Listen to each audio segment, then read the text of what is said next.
Let's see what's up. Well, I know one thing for sure, and that's the Abyss reset. Man, I don't wanna fucking do anything, man. I'm fucking tired, physically and mentally. Can I just temporarily disappear from existence for a bit? Broken butterfly, this was fun while it lasted. Would not existing recover your energy faster? Here we go. I don't know. It feels like it might, so I want to do got 4 that. more things of inventory space. You know what that means. Need a sorting montage. Here we go. Let's get these bullets and run off over here. I still like having my line of heals right down here by all the others. Which looks like a real clean thing right there. I do have 3 grenades and 4 flashes. Is there a way that I can make these look way better? And the answer is yes, I can, just by swapping around like that. And then what we can do, actually put the reds right there. Gosh, now all the colors are together. Okay, it's verifying my integrity right now. The bullets down by the magnum, because that's where they're going to look the happiest. With the extra and bullets over by that. That way the large sum is left and then the small on the right. Now, as you can see, all my angles are showing different green to us. We're actually going to take the green watches from around. That way they all are basically the same picture.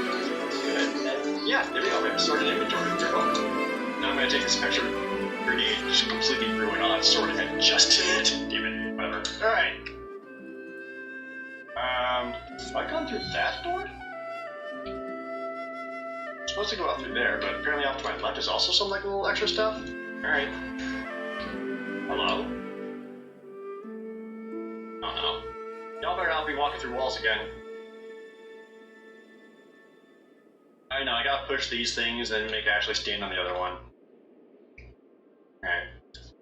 Some Zelda ass shit. Zelda ass shit. Okay. Muero es vivir. Muero es vivir. Easy puzzle. Boom. Ashley, stand there. Me? Boop. I'm a genius! Where was that door? Back there, okay. Should I just leave her here? You'll be okay if I leave you here, right? No! Yeah, probably. What? Oh, nope. It just ported us into here. This is this spiked floor, or spiked ceiling room. Done. Handled. Ooh, credits. Oh, hey man. Frickin'.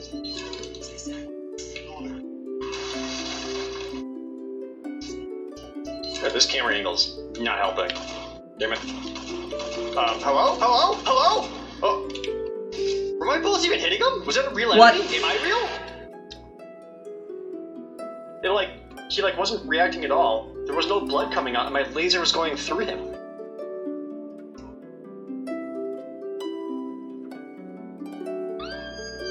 Oh. Good. I don't remember what to do here, Ashley.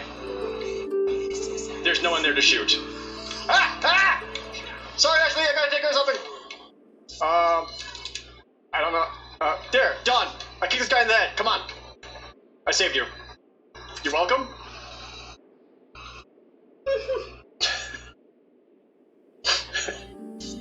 So the guy who's supposed to be up in that thing was instead immediately next to Leon. I kick him once in the head and it's over. Ah, it's a good thing you didn't stand in the way of that, huh, Ashley? I saved you. Did you see how brave I was? Are you impressed? Yeah. For some reason, in this playthrough, I've decided that all Leon is trying to do is impress Ashley. Not because he's like romantically interested or anything like that, because he's definitely not. It's because he never got the approval of his mom, so he's just trying to actually just serve it instead. Pretty nice, huh, Ashley? Not a lot of people could do that, but you know, old Leon did. Okay, Leon isn't romantically interested. He just has an inferiority complex. Canon. Why? Alright. A little bit extra money. Neat. Are the treasures like stonks, where if I just, the longer I hold on to them, the more money they're eventually worth? That's how it works, right? Economy. Alright, now that we got done messing around with all the extra stuff, we can finally go... Ooh, flash grenade. Hold on, just really unacceptable sorting here. What we can do is actually just swap all of these guys around. Just like that.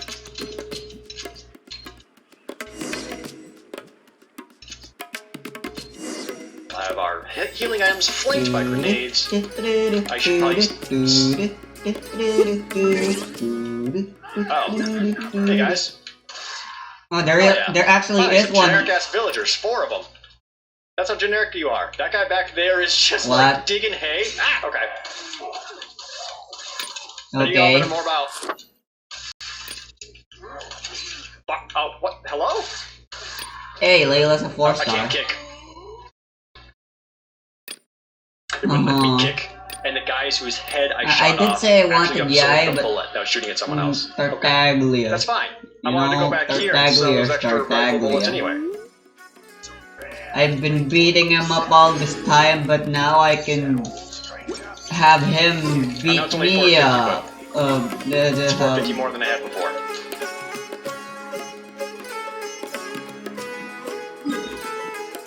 Let's do our dailies first. 5 flash grenades is a lot of flash grenades. Maybe I should just flash and get in there. Or 1 grenade. Gentlemen? I only get 1 with that? No, I got 2. Okay. I think by this point I'd be tired of daily commissions and would just avoid them, but they get primos and it's a fun way to vent out and relieve. Consider me impressed. It's a mindless thing and I like mindless stuff. You know, now that I think about it, clerical work would actually be something I might be good at. I mean, it was shown as much when I was working in the library during my work immersion thingy. Nice hat. But doing mindless stuff where I don't need to do any mental work, I don't have to think, I don't have to talk to people, I just gotta bore a hole, like bore a hole into a gun. In other words, boring tasks are actually stuff I'm actually pretty proficient in. That one. I'm like Lana. Green gem. Okay, for the mask. Not sure if that's a good thing or a bad thing. No, it's a bad thing. Can I get this yet? Nature tree fruit. Good. If you ever have it. Oh, you probably want the grill, huh? So I had to do those things. Alright, see, I'm a smart man. I knew exactly what I was doing this whole time. They weren't running at all.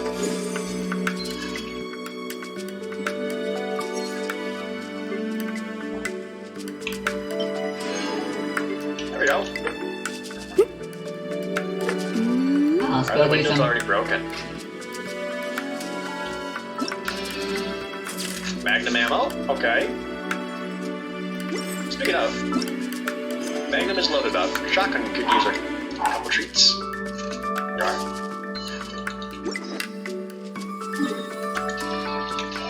I'll remind you again. The law can be both a help and a hindrance. I need that help. God, he moves like they do.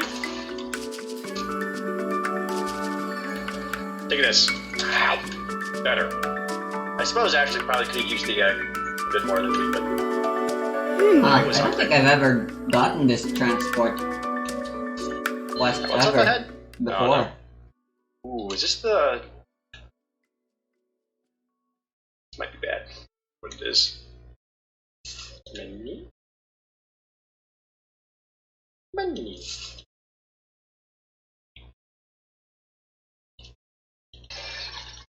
Bullets. Okay.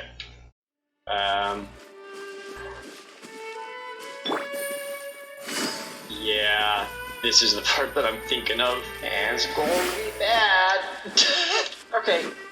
I don't know, because normally it spawns a bunch of the bug things that spit acid and melts me on space off. But knowing me, they're gonna like spawn freaking giants or something here, and I'm very scared of it. Feels like forever since I heard the battle music. As always, From thank you guys very much for watching. See you next time.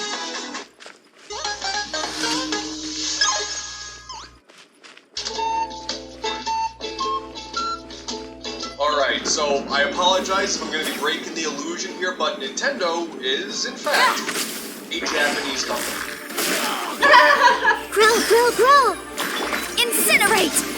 Mario's a pretty fun guy, right? Saving princesses, going to space, teaching What the fuck, typing. what the This fuck? pseudo-Italian plumber from Brooklyn has been on many adventures in his 40-plus year career. And one of the bright sides Yeah, of the okay. video game industry as a What the whole fuck is going on with this games Genshin right now? developed in Japan. They've also been localized and released in other regions, so no level of language barrier can stop anybody from experiencing those adventures. And plus, you know, the sheer convenience of just turning a game on and getting to play from start to finish is just... I mean, that part's just nice. And of course, that ideology isn't exclusive to just Mario, Zelda, Donkey Kong, Pokemon, Kirby. We should really be thankful that when we have new main entries in those beloved to memory. franchises, or Get even with me. spin-offs, everybody can get their hands on them. Or so you thought. There are so many Nintendo games that never left Japan. You may know that much. I mean, come on, look at Mother 3. That's that game's defining feature. That's that game's defining feature. How many games there are that Nintendo decided to make and release in Japan Bond and is say, strong. you know what, the rest of the world, Incinerate! they don't deserve it. And yes, we're specifically talking about Nintendo games here, not the entire video game industry as a whole, because then it just starts to get really muddy. You know, we got Japanese board games that are in there, there's a bunch of visual novels and RPGs. It's just a minefield that I'm not ready to get into. I'm going to stick to what I know best, because Not to mention, other countries have their own exclusive titles too, like Korea. North Korea to be But specific. first and foremost, a thank you to today's sponsor, As well as China. Those are the two most popular ones, but every country has their own exclusive titles. A box of awesome top-shelf goods from under-the-radar brands right to your I know front and door. have There's played a some vast array of Filipino different products on offer exclusive here, games, from outdoor gear to mobile home and games kitchen of course, goods. because Even clothing is an us option. Each Filipinos box of don't awesome includes understand roughly video games. $70 worth of goods inside, but the cost for you, only a fraction of that. And the best part, the items that are offered to you are all based on a preference quiz that you fill out once you make an account. So you can have your box tailor-made for you. But say you want Which to is why swap I'm to a so different determined to box become or an skip indie. that month entirely. No worries, you only pay for what you want. Just to prove a Here's, point, here's baby. what I got my hands on. I got the plated box, which came with this sweet serving bowl with a little cup in the middle for like a My actions dip are for selfish, chips. but Big because fan it's of this one. It is convenient, now a perfect centerpiece for the group get-together. I consider my action to be that And of... it could also be paired together perfectly with the Scorch box, which What's came the with word a for it nice again? line of hot Pride sauces. for your Clearly, I went country. with a specific theme here, Patriotism, but I'm not there upset we about go. it. But man, it's just... God, this video that I'm working on is really going to be a lot. If only I had like a julep box that came with like 2 julep cups, some spoon straws, a crushed ice tray, a cocktail muddler, simple syrup, and a recipe card for how to make 3 specific julep drinks. Oh my god, it only took getting one of these boxes, but I am already a big fan of what Bespoke Post has to offer. And if you're interested, click the link down in the description and Hold enter hands. code ANDREW20 at checkout. You got the to get mark. 20% He off keeps your out first the Means box. being invisible is now worthless. Game's up. With that all Fun being is said, over. now back on topic for things that you can't All do. that's left for you to do is die. Donkey Kong Jr. localized. Donkey Kong Jr. Math localized. Unfortunately, but sorry, America. Donkey Kong Jr. plus Junior Sansu Lesson.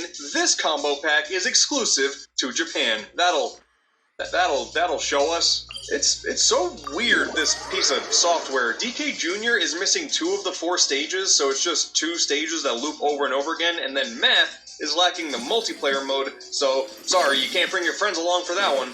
And apparently this was a Bond is pack-in game strong. for a specific Sharp C1 Famicom TV. Okay, I mean, I understand why this didn't get localized. But now I don't know why this was ever made in the first place. Oh, I really Right, it want this appears TV, my but I Toho hope it lost includes a word gorilla that teaches me auto math. dying. With Nintendo's obvious How roots did in that happen? Japan and how the markets across regions are very different, it should really come as no surprise that the company thought some of their releases simply didn't make sense financially or emotionally to release elsewhere. Pokemon Green, an earlier version of the first generation that's generally less polished and features way more sprites for the Pokemon in Right, well I guess this is While it lunatic, did I release can't alongside I got Pokemon used Red, characters the game that we aren't would fully eventually leveled get, up but anymore. when the remix came around, we had Fire Red and Leaf Green. In reality, our Red for the Game Boy is based off of Japan's third version of that gen with Blue. And since they already had the better versions ready to go, you may as well localize the best versions you can, right? That's a story you're all familiar with. But how about this one? Okay, you knew about Mother 3, of course you did. But did you also know that Mother 1 and 2 also released for the Game Boy Advance as a combo pack? They didn't get roughly shrunken down to fit the handheld screen like the handful of classic NES series games either. All of the sprite work would remain intact despite the smaller resolution, to provide a really solid versions of those games years before Nintendo started to care to port the console versions to all of their digital services. Reggie couldn't be bothered giving us Mother 3. You know he never even gave Mother 1+2 a passing glance. I see There's everything. Kirby Star Stacker for the Game Boy that got a Super Here Famicom comes the sequel. catch. Never really understood why this didn't get a worldwide release. The console already had Busted. 4 Kirby games, so you reskin Puyo for Avalanche, and that's fine, but you leave a Kirby-specific puzzle game in Japan? God, I mean, we just simply don't have enough Kirby games to play here. I gotta be honest here. This would have been great. Yakuman DS. Okay, yeah, I think that one speaks for itself. Damn, and you guys released Wii Chess in Japan and Europe, but not in America? This is where you drew the line? And if you thought this business strategy was a relic of the past and the industry has been so much better about localizing anything worthwhile nowadays, that's really not the case. Sure, there are some outliers. You got Mario Super Picross getting a release on the Nintendo Switch Online service. There's the original NES Fire Emblem. That got full-on localized with that digital release that was limited for some stupid reason. That was weird. The mysterious Murasame Castle got a virtual console release only on 3DS and nothing else got this company. Famicom Detective Club got full-blown remakes on the Switch. That's super cool. And even if we do start to look all the way back to the Famicom days, it's not difficult to start playing the Japanese exclusive Joy Mech Fight, one of the few times Nintendo attempted to make a proper fighting game. And you know what? It's not anything complicated technically, but it's still pretty satisfying to play to this day. With so many NES games that feel super dated, this game right here, Joy Mech Fight, a Nintendo-developed fighting game, still pretty good. And hey, Sukapon even showed up in Smash, so he's not totally forgotten. But fast forward, have you ever heard of Buddy Mission Bond? Yeah, me neither. In Japan, in 2021, Nintendo released this super stylized detective visual novel with these on-foot investigation segments, and it looks pretty cool. But unless you can speak Japanese, well, you better get your phone's translating app ready to go for the entire ride. I don't know why this is still in Japan. This would be really cool. That sucks. And hey, if you're watching this video in the future and Buddy Mission Bond has been localized, then why did you wait so long, Nintendo? God, these companies make such weird decisions sometimes. So I've been on a bit of an import kick lately. Got a whole bunch of Japanese Nintendo games right here. We're not going to be looking at every single Japanese Nintendo game, but certainly these and a whole lot more. I mean, I own this. Did you think I didn't? But in general, there is a whole world out there of Nintendo games that you've not gotten to experience because they said that you really shouldn't. But thanks to the world of emulation, fan translations, and quite frankly, a lot of these games not having any language barrier to worry about at all, now's the perfect time to give a lot of these games a shot. So let's take a look at some of the best, the worst, and the Nintendo games. Oh my god. Where are my and Kensaku fans at? Okay, sure, a minigame collection for the Wii with this quirky little tablet screen head looking character. You know, this was the Wii, like I said, of course this exists. This is And Kensaku, a Japanese exclusive even the limited time events have gotten power crap. What? It's a compilation of 14 different minigames all about trying to see which Google search topics have more hits than the other. And there's like this tutorial that teaches the player how Google search trends work and whatnot. This is so strange. And you can use a Nintendo Wi-Fi connection to make sure the results were up to date. That's shockingly ambitious. There's not much more to it than that. What you see is what you get. It's just that what you see is bizarre. I mean, anything on Google is public information, so based on the Japanese language and topical data, I suppose it's not that easy, nor is it illegal. That's pretty cool. I mean, there is the website, right? Top 10 Google whatever game that you can play. The fact they even bothered to give Ant Kensaku a spirit in Smash, quite frankly, is a miracle because I have never seen this thing before in my life. Give me a new trivia game based on Ask Jeeves next. guys, relax. Please, hold the applause. Alright, so this is Undake 30, same game. And in this long-forgotten puzzle game for the Super Famicom, you just click on icons that will disappear if they're next to the same icons, and then they fall down, make new matching possibilities. You are not welcome. Quietly now. Game's up. Fun's over.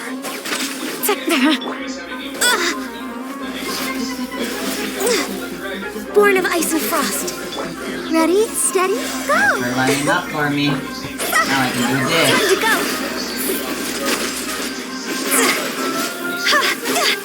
I'm getting sick. Now you test my patience. Gotcha.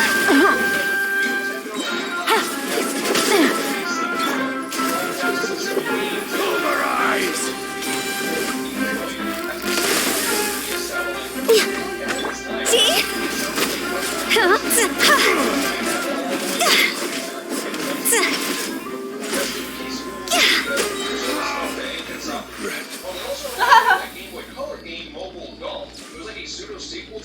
Yeah, I wanted to try. But also allowed players to essentially connect online.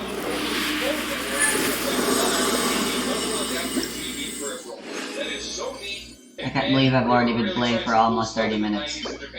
But the Satellaview, you want to talk about Japanese This one's actually kind of good. You can't get more exclusive than this. Thanks to this service, we got so much unique content. There's a bunch of tiny minigames with Kirby's Toy Box, remixes of F-Zero with modified cups, and even a couple new tracks, a version of Mario Paint that has actual controller support instead of requiring the Super Nintendo mouse, and because everybody using the service were playing the same games at the same exact time, in combination with the sound limitation which allowed for streaming audio, really cool things like this exclusive version of Super Mario All-Stars that was bookended with these, like, fully voice-acted radio cutscenes. That's so cool. I mean, the game itself is just Mario All-Stars, so whatever, but it's really neat that they managed to pull this off all the way back in the late 90s, and the fact that some of these very time-specific features have been preserved for viewing to this very day is honestly incredible. And also, when you look up the names of a lot of these games, like with their ROM files and whatnot, they all have BS in the title, and stupid baby brain me thinks it's funny. You get it? It's an acronym for bullshit. You know how Tetris Attack in America and Europe with Yoshi and friends is just a reskin of Panel de Pon from Japan? I mean, wow, Yoshi and the Tetris title was gonna sell a lot more of a game than Live the Fairy? I can't believe it. Well, for a limited time, Satellaview broadcasted a Japanese version of the Yoshi version. This is the only way a Japanese version of this game exists. And hey, more Panel de Pon is never a bad thing. Speaking of, Nintendo Puzzle Collection. Oh man, Dr. Mario, Yoshi's Cookie, and Panel de Pon all on one disc. That is so cool. And if you had a GBA link cable, you can connect it to this game to get unique versions of those puzzle games to your handheld. That is so... oh god, I love it so much. This game was once advertised for America, and then they decided to cancel the localization. I'm so mad. And get you Create Donkey Konga. Nintendo, you son of a... Sorry? Sorry, got a little heated. I apologize. Also on the Satellaview service, you got these pseudo-sequels of A Link to the Past with The Legend of Zelda Ancient Stone Tablets. A 4-chapter adventure that was constantly being narrated to you with actual voiceover. But even more cool, in my opinion, is another Zelda game that is a full-on remake of the original NES adventure. I can't believe a full-blown remake of that game actually exists in an official capacity. It's not really any better or worse than the NES version, it just kind of looks better, but hey, looks nice. There's this strange version of Excite Bike with Mario characters in it, which is really just a cute novelty more than anything. For a game with Excite in the title, it's a bit of false advertising, I'll be real with you. Dude, there was even a version of Wario's Woods featuring the comedians from the classic Japanese TV show Akusho Mandai. The most ambitious crossover in history, am I right? Clearly this was all meant to be a follow-up to the Famicom Disk System game All Night Nippon Super Mario Bros., which was the original game, with some stages from Lost Level sprinkled in. World 1 now takes place at night, so much more atmospheric now. And like all of the graphics have been replaced to look like real people from the All Night Nippon Japanese radio program. Of course. Man, this game of Super Mario Odyssey is really fun, but it could really use the cast of Saturday Night Live. But I hear ya, I can tell you're starting to complain. This is a whole lot of nothing games that are no more than cute pieces of trivia. That's it. And in all fairness, there's plenty more too. It's tough to actually hit all of them. We're gonna just ramble on for the last few of these here. Donkey Kong Land 3 got a Game Boy Color version, only in Japan. Game & Watch Gallery 2 got an original Game Boy version, only in Japan. There's the re-release of Super Mario 64, the Shindo version, which implemented rumble functionality, eliminated the backwards long jump to kill speedrun potential, and also removed Mario's "So long, Bowser." So it is infinitely worse, that part's obvious. The e-reader, how can you forget about the e-reader? Got a whole bunch of NES cards, it was a dumb thing, but in Japan, there were exclusive cards that added some extra stages to Mario vs. Donkey Kong, and even cooler, 3 totally original puzzle games for Pikmin 2. There's mini-games in Pikmin 2, only accessed via cardboard from Japan. You can play these easily in an emulator now, thank God, because they're pretty good, and I'm very upset we didn't get them. A lot of you know about the Animal Crossing debut on the Nintendo 64 disk drive before the GameCube, titled Animal Force, and it is really neat to see this game play on an older console, but it is more or less the same game. It's not like the GameCube version I'm back. Marvel anyway. But like I said I went before, to get some water. interesting little nuggets of info, but not much more. I don't see you jumping to play them anytime soon. I'm sorry, but Yoshi no Cookie Korupan Abende Cookie sounded great on paper, but it acts like a promotion for a specific Japanese oven. And only 500 copies of the game were ever made. And you know, I love cookies more than the next guy, but you ain't gonna catch me spending... Oh, game collecting is stupid. And besides, who even cares? Nobody's gonna care at all about this unless you're gonna buy, I don't know, 8 different versions of Pikmin. Oh my god. As a part of not the Teleview service, but the Nintendo Power service in Japan. What the No, fuck? not to be confused with the magazine brand. Man, they really did try some cool stuff in Japan. You had these cartridges that were rewritable, and by going to a special kiosk, you would be able to download a game of your choice and take it home to enjoy for however long you wanted. No time restrictions like the Teleview. And while this concept did start for the Super Famicom, it would soon extend to the Game Boy as well. A lot of the games That on offer was were normal retail games. The really Donkey Kong good. Country Trilogy, Super Mario Land 1 and 2, Yoshi's Cookie for the Game Boy, thank God that's there. But exclusive to this service, 8 full Picross games, titled Picross NP Volumes 1 through 8. This Picross idea certainly isn't something Nintendo came up with. You can find these puzzle games everywhere, on every console, there's like a million of them on your phone, you got plenty to work with. But it's definitely strongly associated with the Nintendo brand more than anybody else. And what's neat about these in particular is there are a bunch of Nintendo characters as puzzles. Each of the volumes specialized in a different game. Pokemon, Donkey Kong, Mario, even a dedicated Wario version. They did do something similar on the 3DS with Club Nintendo Picross and the sequel, Club Nintendo Picross Plus, which again, only in Japan, through the Club Nintendo Rewards program, and yeah, well, a ton of puzzles with Nintendo theming. Does Nintendo not think we would like their characters in their puzzle games? There's like 10 of these games on the Switch so far, and the only video game-based one in these early years of the console is Sega Genesis themed? I mean, that's cool, I guess, but I don't want to do a Bonanza Bros puzzle on Switch. I want to do a Sushi Striker one. Nintendo, you son of a... The Nintendo Power service also offered Wrecking Crew 98, though that also got a proper retail release. Oh yeah, there's an honest-to-God sequel to Wrecking Crew for the Super Famicom. It even includes the original game on the cart. That's kind of cool. How many NES games are straight up emulated for the Super Nintendo? That's unheard of, actually. God, this game. Okay, so they took Wrecking Crew, which was fine. It's a fine game. You could turn it on and play it. It's a functional video game. They took that and made it a competitive puzzle game with a story mode. And usually, I'm all for this. Once again, held upon one of the greatest games of all time. More stuff like that is great. But this is one of the most confusing puzzle games of all time. Trying to get the colored blocks where you want them to, moving around individual rows to attempt and eventually fail combos, getting screwed over by the bricks that cover the blocks so that it just messes with your plans even more, it's a nightmare. I don't like this one bit. The matches take forever because I feel like I'm just mindlessly mashing blocks and making no progress until suddenly, oh hey, look at that! I won! It's not good. I'm sorry to all of you die-hard Wrecking Crew 98 fans out there, but this ain't for me. For my money, in this heated Mario puzzle game debate of the late 90s, Mario and Wario is the better choice. That dastardly Wario has put a bucket on our heroes' heads, and only with the help of this fairy Wanda can we ensure that these idiots don't walk off the ledges and fall to their demise. I love this game. Sure, it is a totally different style of puzzle game, so it's not really comparable, but listen. I just had to make sure I mentioned Mario, okay? This game's really cool, and should have gotten a sequel on the Wii U, so we had the tablet, would have saved the console. We got a stupid Mario vs. Donkey Kong minis game instead, and I'm sorry, this game is just better than all of those. Wrecking Crew 98, though, I mean, I will give it credit, this was the origin of the Mario Maker helmet. That's an interesting piece of trivia also. I like that little nugget. And considering there is a story mode, I can't help but appreciate the little cutscenes that go into them. It makes me want to play the game more. Ooh, a secret path? Alright, sure, let's just see what's on this path A here, and then we'll move on. Busted.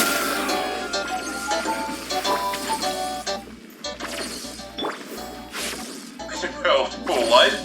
I take it all back. Our next opponent is a genuine jelly donut. I'm so excited. This... oh my god, it's actually just like rolling around and breaking blocks with its whole self. And I lost? This. I take it all back. This game is amazing. Mario is Nintendo's golden boy. Naturally, most of these games fall under that umbrella. It doesn't matter how much of a household name that plumber is. Once again, a lot of these games, Nintendo thought, people outside of Japan, not worth it. It's a good thing this is the same company that funded Devil's Third. But now it's time to go outside the box. A lot of those Mario games are cute little footnotes and not much more than that. But now, the rest of the franchises, that's where stuff gets interesting. Hope you like frogs and tomatoes. Mario and Luigi Superstar Saga and The Legend of Zelda Link's Awakening, two of the greatest games in Nintendo's handheld legacy. I don't think that could be disputed. Games that took the characters that we knew and loved and a bunch of the series' staple mechanics that we're all accustomed to and twisted things just enough to create their own unique adventures and identities. However, little known fact, both of these games had relatively low-key predecessors in the form of Tomato Adventure and The Frog for Whom the Bell Tolls for the Game Boy Advance and original Game Boy, respectively. And yes, these games stayed in Japan, but now they both have excellent fan translations, and that's awesome. Do you remember Richard from Link's Awakening? Maybe the assist trophy Prince Sable in Smash Bros. Well, those are both characters from Frog Game. Also in Smash, there's the Demille Spirit, where Isabelle gets stronger after eating Maxim tomatoes with Mario and Luigi music playing in the background. That's a reference! That's a Tomato Adventure reference! Oh my god. The Frog for Whom the Bell Tolls tells the story of a rivalry between two princes, Richard and Sable, where Richard is always the winner. Once a neighboring kingdom is in danger and Princess Tiramisu is captured, Richard goes out to save the day, with Sable following suit trying to catch up. And then, well, everyone turns into frogs. It happens. However, Sable is the one to discover a way to easily transform back and forth with his human form and eventually a snake form on top of that. And with that, it's Sable's time to become the hero he always wanted to be and discover the secrets the kingdom holds. And really, while some elements of this may bear a similar resemblance to Zelda, this is really its own thing. If anything, a lot of the wackiness with the off-the-wall characters that Link's Awakening is so known for, that is all over this game. The charm is immense, and the sprite work really gives off a ton of personality despite its simplicity. Like, eventually you go on a quest to find wasabi for an employee of this company called Nintendo.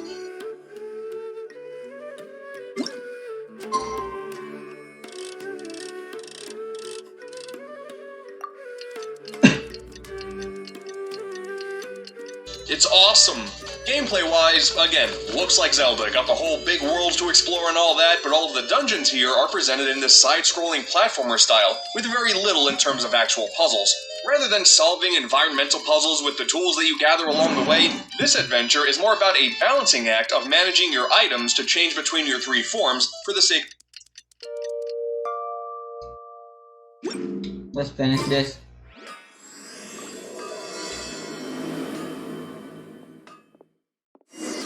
Traveler, Bongo Head, it's time for us to meet up with everyone in Port Ormos.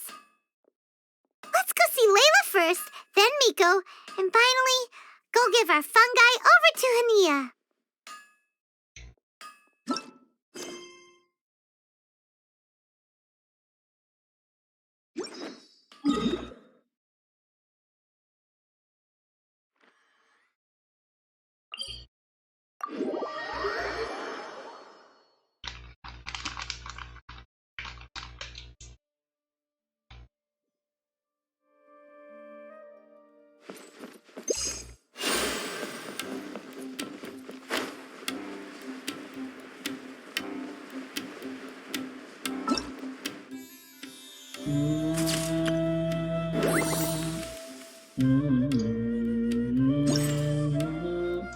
spent all my money here yet.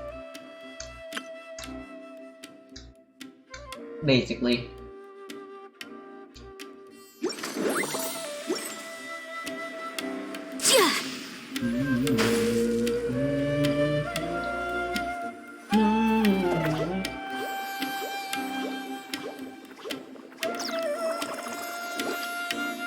Traveler, Paimon, Bongo Head, over here.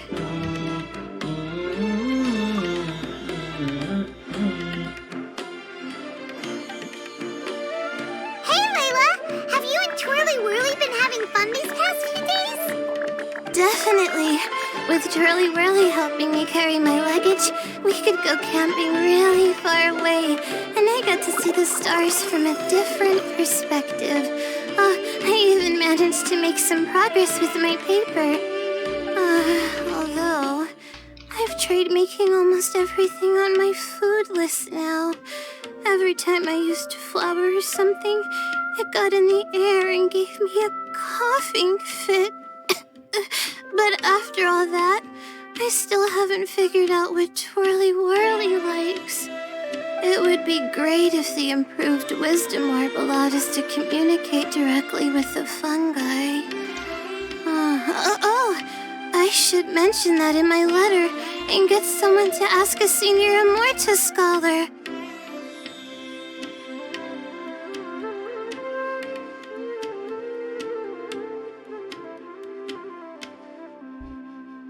Hyman's never seen you in such good spirits, Layla. You spoke a lot more than usual just now, and you're still full of life.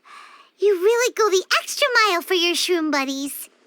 I think I might have overexerted myself, though. I'm flagging hard. Let's go see Miss Yai before I crash.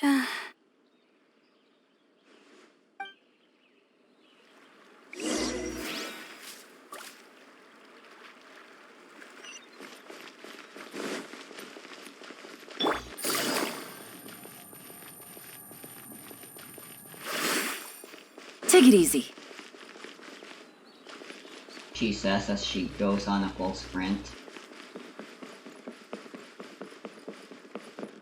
If you ever think any of these characters are slow, Oh? You're earlier than I try expected. sprinting at full speed Miko, like these you're not characters do leaving, for are you? more than 15 Feels seconds. like you never got to properly enjoy For your 15 vacation seconds. here.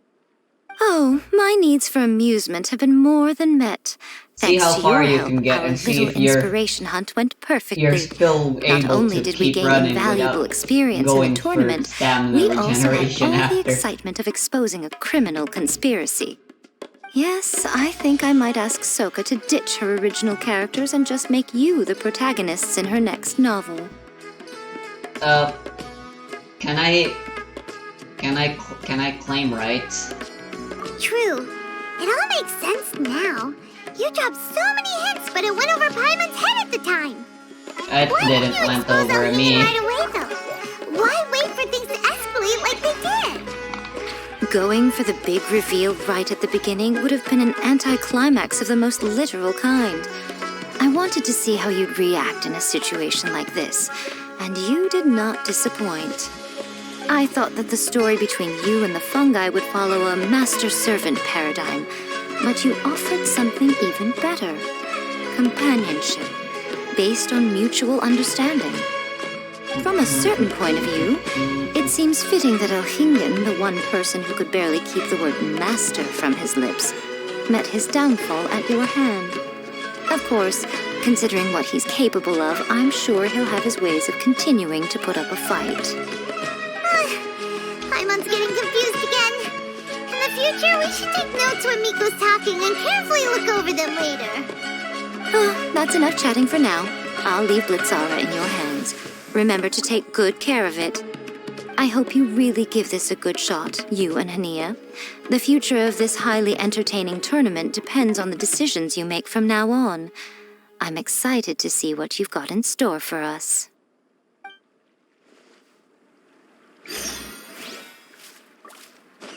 Miko said so herself already. But she's just a tourist.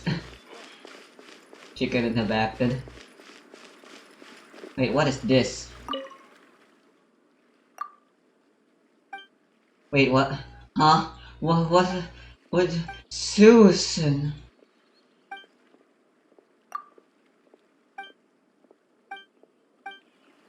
Fuck you.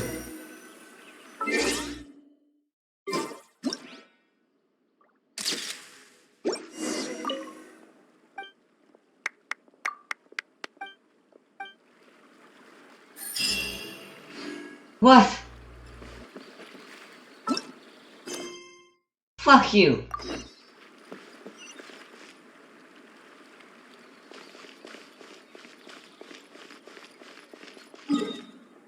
Nia sure is far away.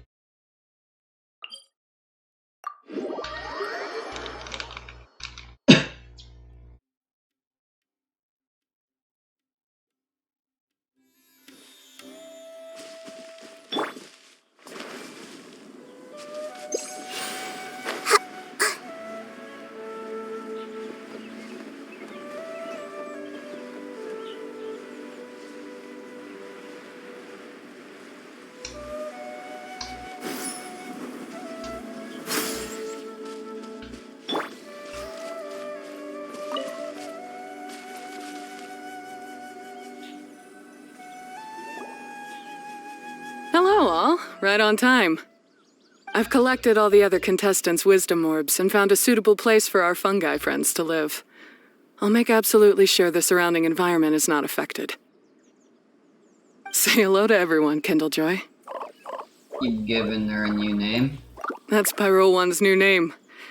When I saw how well behaved it was when we first met, a sense of joy welled up inside me. If I just let go of my preconceived notions about fungi and allowed myself to truly feel that moment, maybe I could have felt like that all this time. I'm so glad Hania has finally worked things out. Yeah! Even though Paimon has gotten used to the name Pyro 1 at this point, the new name holds so much more significance! It's pretty hard for an animal to accept suddenly being called a new name, so... Oh, that's pretty impressive. I will commit to giving these gentle creatures the highest standard of care I can provide. Please, rest assured that your fungi friends will be safe with me. I guess it's time for us to say goodbye. Go on, Twirly Whirly. Be a good fungus now and do everything that Hania says. But Zara, Miko will be back to visit when the next Beast Tamers tournament comes around. High five, Bongo Head!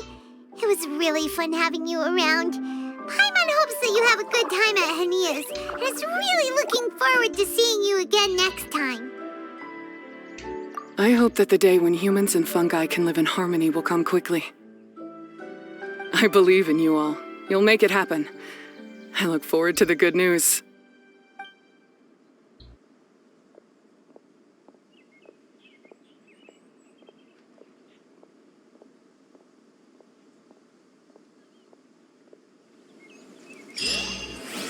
Alright, there you go.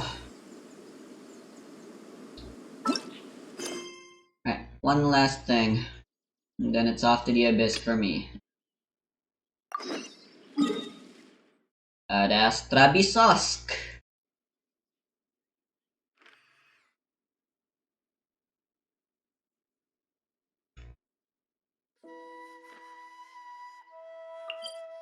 Right, I can go back to... Navigation and battling.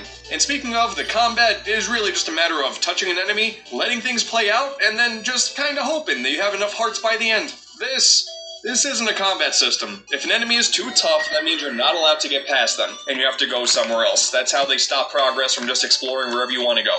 And this constantly learning where you can and can't traverse to leads to a very unforgettable quest that only lasts a few hours and has next to no downtime. Yeah, there are some parts that I did have to check a guide because I thought I knew where I was going and I didn't, but it's a Game Boy game. I kind of expected that. Learning about the influence behind Link's Awakening is already important in my opinion, but it helps that The Frog for Whom the Bell Tolls is one of the best games on the Game Boy. So many games on this console do not stand up nowadays, but this one, I'm telling hello you, again. this one's a gem. And also, on the topic of Zelda, I would be remiss if I didn't talk about this one real quick. Marvelous, Another Treasure Island. This is an action RPG about 3 children solving puzzles and discovering secrets to find the marvelous treasure. And you may look at this as well and say, hey, also looks like a Zelda game. It looks like A Link to the Past.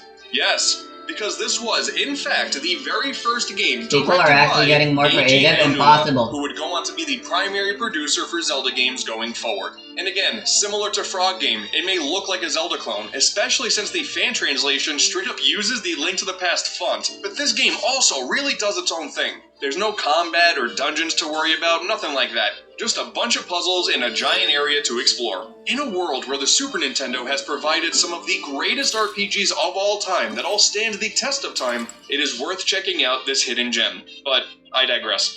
Back on the GBA side of things, Tomato Adventure. An adventure about tomatoes, kinda.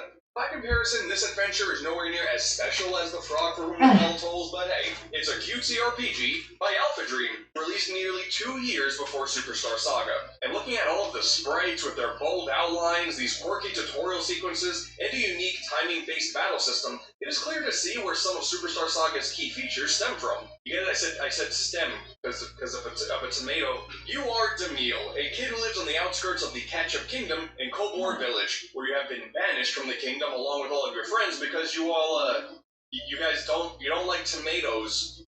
That's the reason. Tomato discrimination?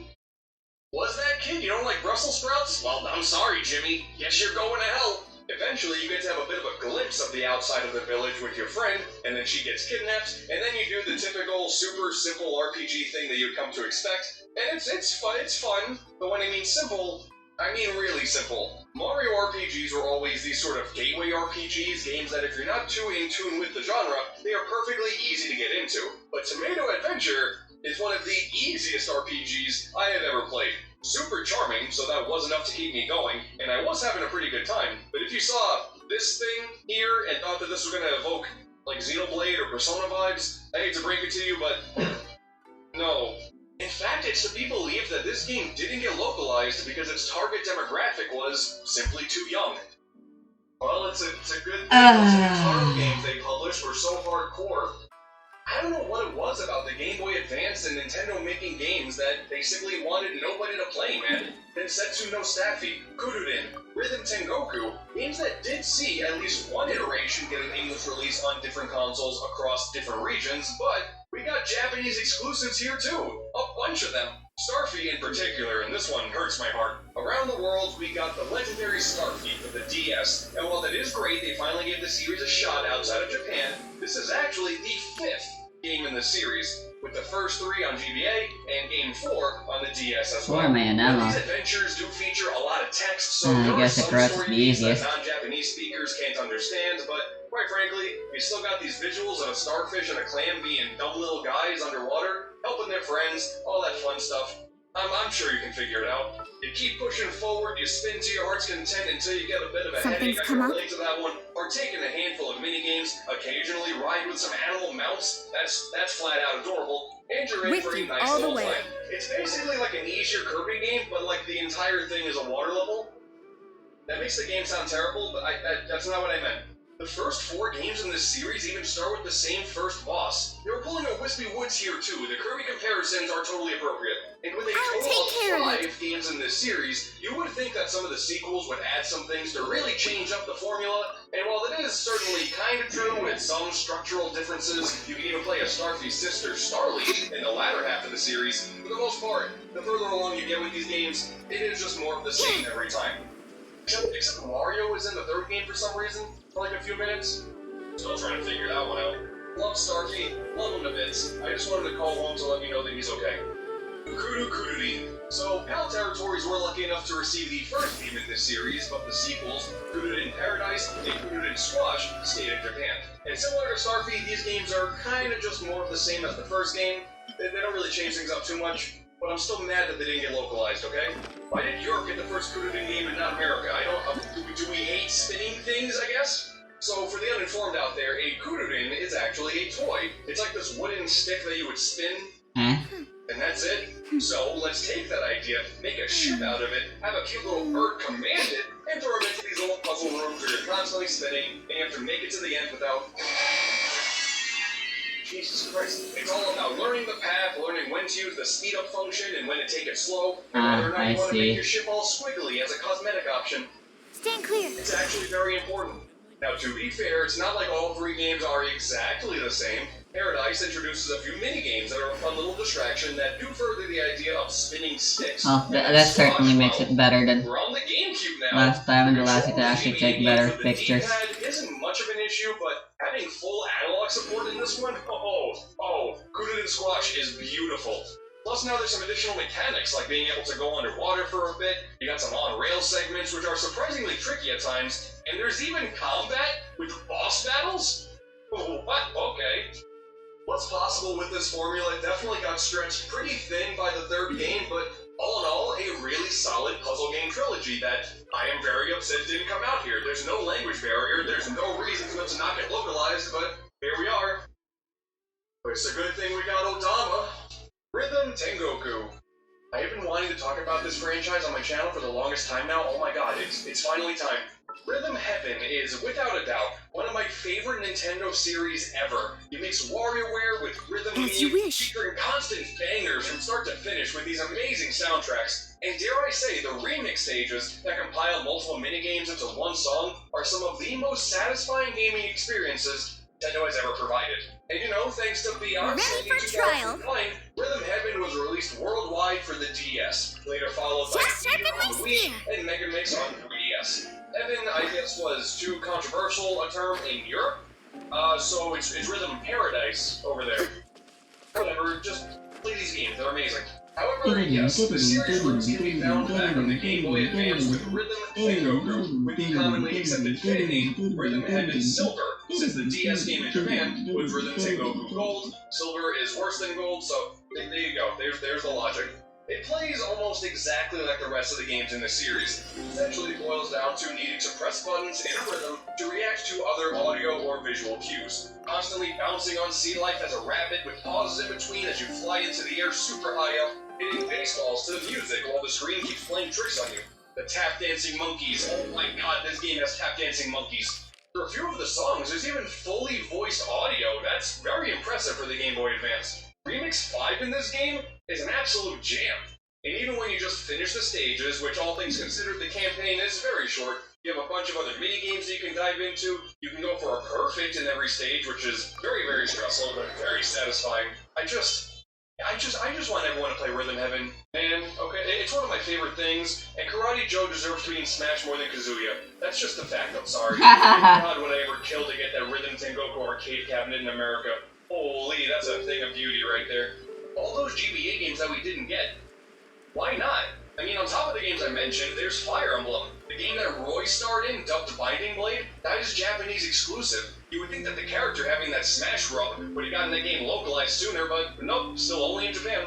There's the Big Generation series of very little artistic puzzle games by the Chibi Robo developers, which are just neat and quirky. Some of them you can only still find via GBA cartridge, though thankfully these did continue with some of the games being ported over with the art style series on Wii and DS, so that's kind of nice. There was this puzzle game called Koro Koro Puzzle, which is super cool and way more interesting than Yoshi's stupid universal gravitation. The fact that Advance Wars somehow got localized is a flat-out miracle. That series had entries on the Famicom, Super Famicom, the Game Boy, but I guess they figured, hey, you know what? Those guys in the West, they like war way more than they like birds and spinning sticks. Let's fund that instead.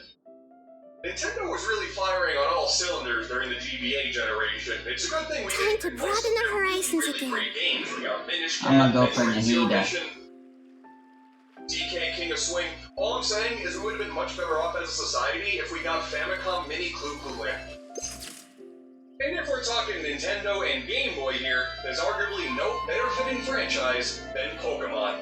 As I mentioned before, of course we have Pokemon Green, an interesting starting point in the most financially profitable franchise of all time, and thankfully that is the only mainline game to stay overseas. However, when it comes to spin-offs, we have a lot more interesting little nuggets of software here.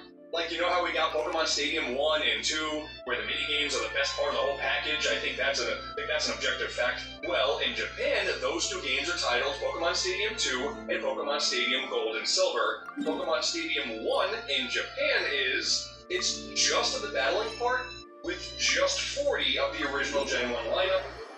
That's it.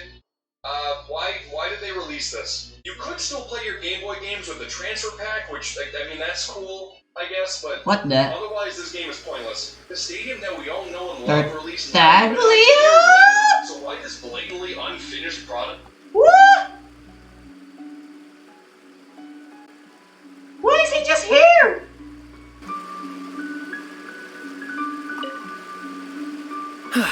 It's finally done.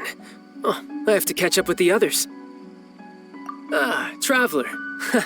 You're just in time. I'm chasing after the powerful Great Mujina yokai with some new comrades I met. Why, from those comrades of mine, of course. Apparently, this extremely powerful yokai has been wreaking havoc across rural Inazuma. Whenever it comes across a child who has snuck outside to play, it starts teasing them. You know, things like tying their shoelaces together, or turning mud and roots into fruits on a tree, then tricking the children into eating them. Sometimes, it even dispatches a few mini Mujina and has them turn into parents or teachers to frighten the children. Anyway, there's no way I'm gonna let such a formidable Mini yokai run versions are loose. Same size as adults. If you have time, why not join us on our pursuit of the Great Mujina yokai? Yoimiya?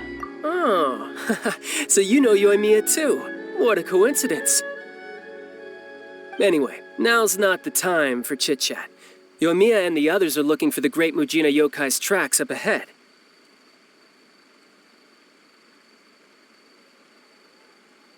It's my responsibility to bring up the rear and ensure the Great Mujina doesn't attack us from behind in a fit of rage.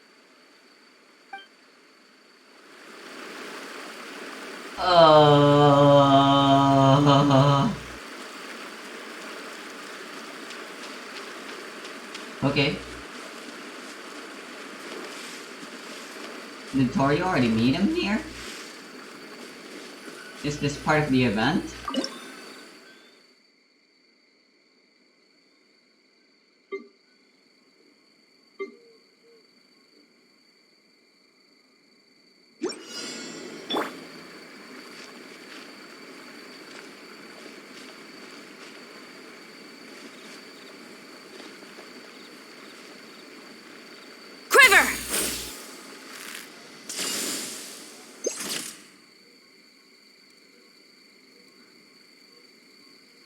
I forgot about the way the camera angles set up. Ah, whatever.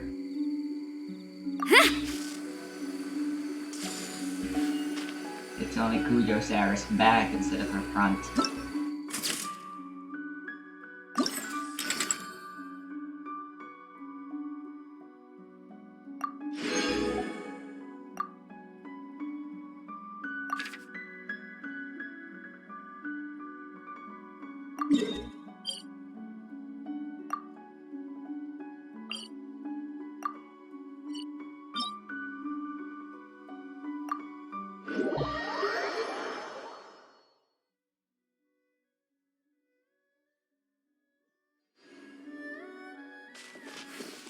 Crystal flies, I guess I should go collect some since I'm here. Or one. One will do.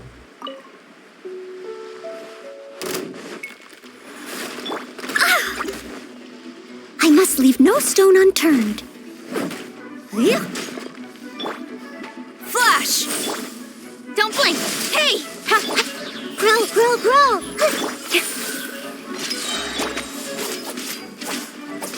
Incoming! Committed to memory! Quiver! Speed of light!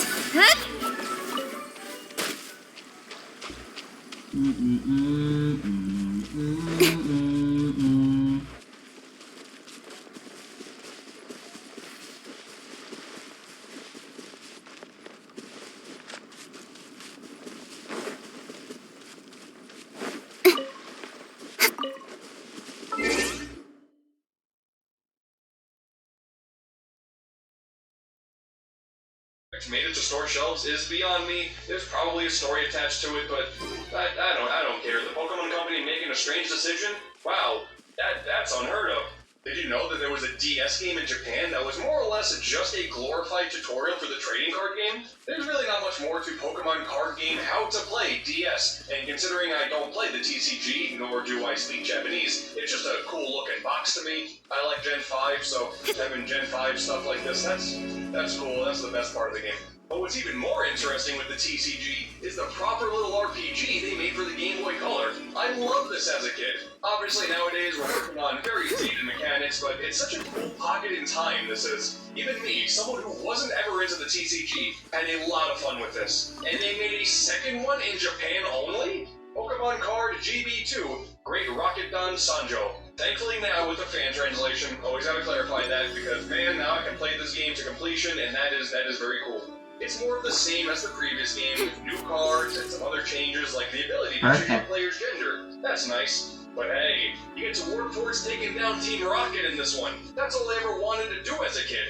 Why did this game not make the cut? It doesn't make any sense. But in my opinion, no Japanese exclusive Pokemon game struck my interest more than Pokemon Mystery Dungeon for WiiWare. That's right, for WiiWare. Yeah, if you thought the Rescue Team Remake was the first game in the series to release on consoles, sorry, no, you dumb, you big dum-dum. I can't believe you didn't know about Keep Going, Wildfire Adventure Squad, Let's Go Tempest Adventure Squad, and Go Forward Radiant Adventure Squad. Okay, that was a lot of words. I can see why they didn't localize these games now. Admittedly, I haven't gotten around to playing these yet. I definitely plan on checking out these Mystery Dungeon games in the future, but right off the bat, oh, I can keep using catching. With the weird toy-like art design from the Rumble games, I can't say Touching, whatever. It's the only game in this series to have 3 versions released at the same time, with bonuses unlockable by connecting them together. Gunching? What's the ship name? The Pokemon Company had with this Catching and Ganye. for WiiWare of all platforms, but considering this is the actual follow-up to Explorers of Sky, Can you? many kids have cited they have That sounds pretty good. from, I really don't think this is something The left and the right is apparently really important, according to Ray, with it being actually good, I'll give this game its time one when day. making a ship name. One day. Man, Very important. The amount of games that we didn't get for that console too is astounding. I don't know, when I make a ship name, as long as it sounds like a name and it looks good and sounds good, then that's all that matters. We obviously got those games and they're all great. Like, all 3 games are really, really good, especially Xenoblade. Dude, how did everyone else forget about Earthseeker, Zengeki no Regan Leaf, Line Attack Heroes, Disaster Day of Crisis, which released in Europe but not America, fighting Captain Rainbow? We may have gotten 3 heavy hitters, but we still missed out on some really good games that, only recently, all finally have fan translations, and they all come highly recommended. Earthseeker, to be fair, isn't a Nintendo-published game, so that goes against the rules of what I was saying before, but I wanted to mention it anyway. It's my video, shut up. Let's start off with Line Attack Heroes, probably the least known of the bunch. This is a WiiWare game all about hacking and slashing enemies, so they will then join your line of attackers, and then you can wipe out your opponent with ease. It's pretty straightforward. The goals may change, but how you get to the end basically remains the same. It's quirky, it's satisfying to control. For a game that had to stick to the WiiWare insane 40 megabyte file size limit, this gets a thumbs up for me. Quite frankly, any game that released on that service is a miracle. Plus, this is also the debut game for Grezzo, the studio that would later on remaster the 64 Zelda games for 3DS, remaking Link's Awakening and Miitopia for Switch, and making Street Pass Flower Crown for the 3DS as well, arguably their best work. So yes, this game is very, very notable. But now on to actual games. First off, we have Zengeki no Regan Leaf, or now fan-dubbed Blades of Regan Leaf. This is an action game all about taking down hordes of enemies in an effort to stop the apocalypse, Ragnarok. And that's kind of it. You can get a bunch of new weapons and gear and whatnot, but that's more or less the entire game. It's pretty jank, I'm not gonna lie, but it utilizes Wii Motion Plus, so it's right up there with Fling Smash. I can only complain so much. If this game were to have been localized, it likely wouldn't have won any awards, but a game of this style was something the Wii was desperately lacking. It would have totally been welcome. It even featured online co-op at the time. That's shockingly ambitious for that console. Being able to run around these large landscapes and take down huge monsters with some decent motion controls and some friends along the way, it's experiences like this that made me the Wii fan that I am. But no other game featured on this video encapsulates pure Japanese absurdity with the perfect amount of Nintendo magic like Captain Rainbow, brought to us by Skip Limited. Also known as the company Nintendo screwed over the most. You know about Chibi Robo, right? Yeah, those guys. We already discussed the bit generations and art style games in the past, but Chibi Robo is easily the thing that this company is the most known for. This cute and wacky adventure where you play as a little robot who just wants to clean up and make friends. It's just delightful all around. And it got multiple sequels with no actual pushing from Nintendo, so the series died a slow and painful death. I hate this company so much. We got a sequel on the DS with Park Patrol, but that was only released exclusively to Walmart. Then there was another DS sequel, however, that stayed in Japan, which is crazy, because while Park Patrol changed up the formula a little bit, and that was fine, this game, with the now fan-translated title Clean Sweep, plays like a proper follow-up to the original game, and it is just about as absurd and about house cleaning as you could want in a Chibi Robo game. But I mean, you saw what happened after Photo Finder and Ziplash. Chibi Robo was never given a chance. Hell, this little robot's adventure was the only title in the short-lived new Play Control series on the Wii to not get localized. Widescreen, some motion controls, and now thankfully there's a fan translation, so it's just as playable as the original GameCube version. This is really cool, and it would have given this game a second chance at life, but what do I know, I guess? Chibi Robo's story is just flat-out tragic, because you can tell the series had a lot of love put into it when Skip tried to see their vision fulfilled to its fullest. Just the mere concept of putting a pretty regular character in an adventure filled with the wackiest cast you've ever seen, and you're just expected to accept anything thrown your way, was something that Skip had mastered. We missed out on another adventure too on the GameCube with Gift-Pia, which... yeah, it's exactly like that, so it's awesome. It was even originally set to release outside of Japan. It showed up at E3 2003, but nope, as we've discussed before, we're not allowed nice things. But this is all just my long roundabout way of going back to Skip's greatest work easily, Captain Rainbow. This game... oh man, dude, it's like, okay, you are Nick, an ordinary guy who used to play a popular TV superhero, Captain Rainbow, and eventually you wake up washed up on Mimin Island, a land where wishes are set to come true, and you are now on a quest to regain your popularity.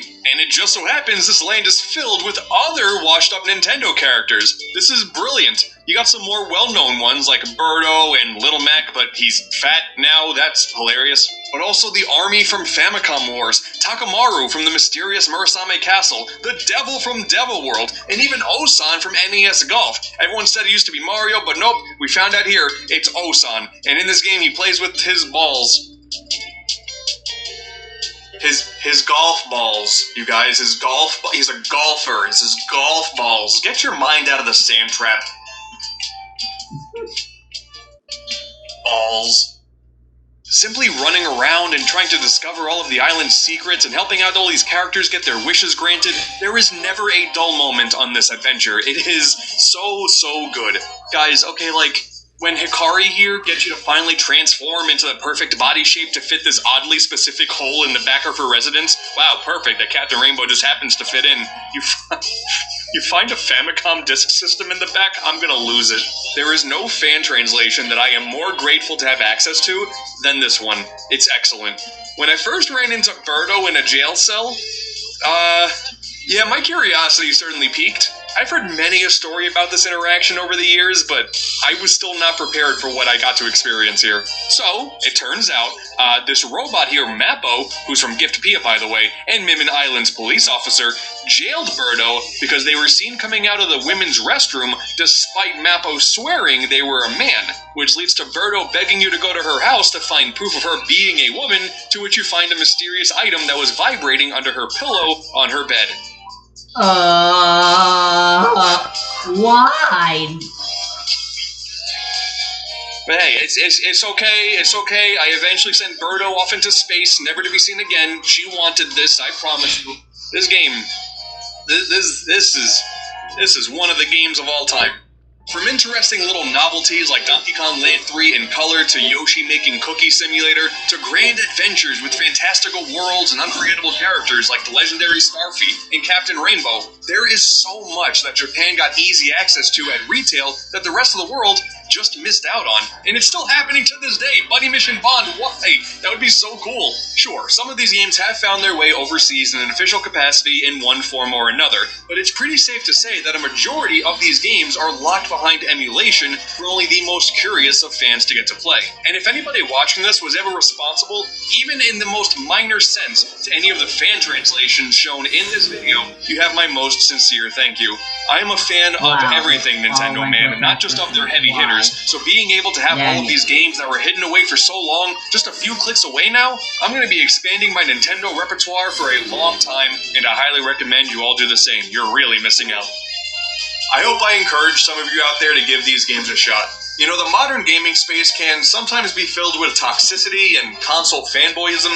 It's just sometimes not fun, and it's not worth it. If you ever want to deviate from the path and try something totally new, this is the place to do it, I guarantee. With some of these games, maybe not all, but some, you're going to have a great time.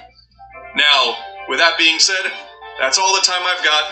I'm going to get back to playing Tingle's Balloon Fight on my Nintendo 3DS.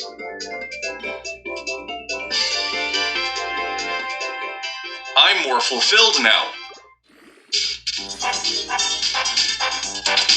Nice.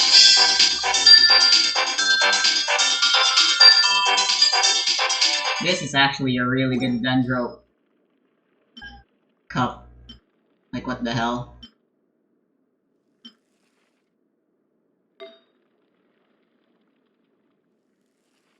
It is wasted on Cole.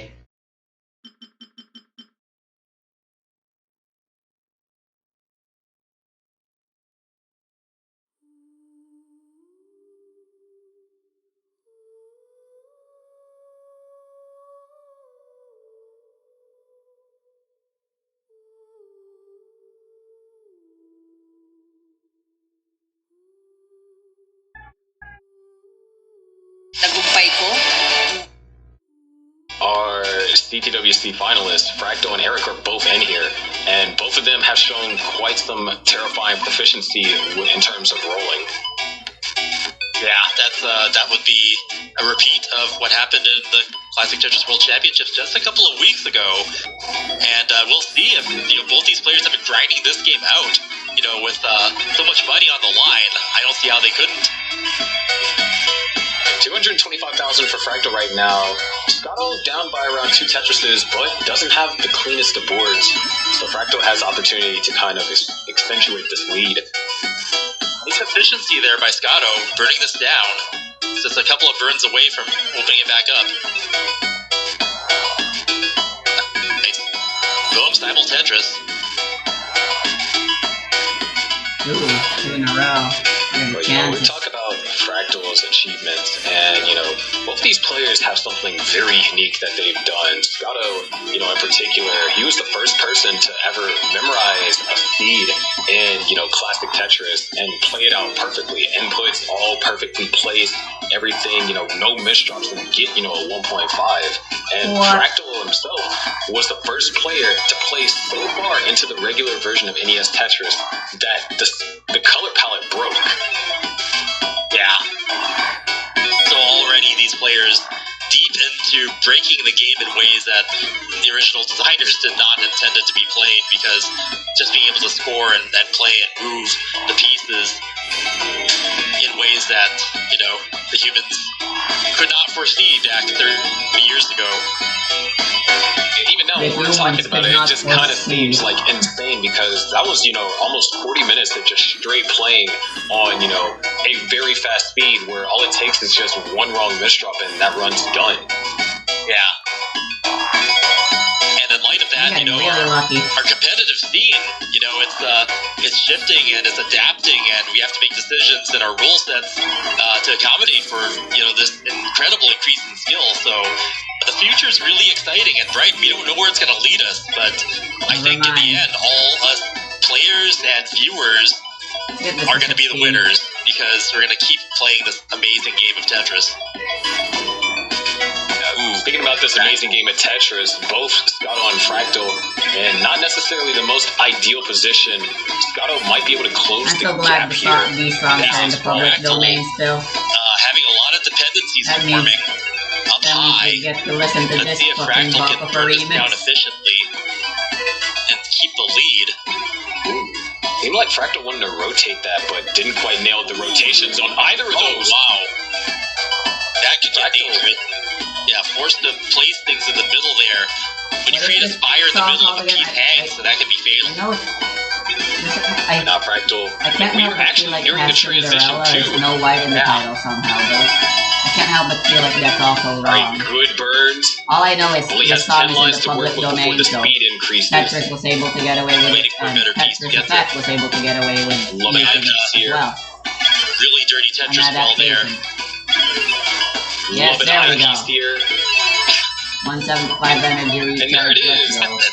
Boom, dirty Tetris for Fractal into transition just in time, getting that board back under control. Opens up the center wall, and there it is, another boom Tetris for Fractal.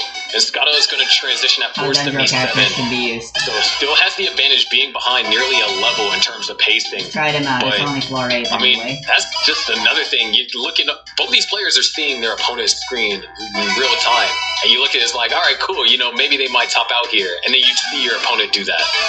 Yeah, get out of that situation. It can be intimidating. But this is actually a really close game. Scotto being behind in lines has a little bit more runway to work with.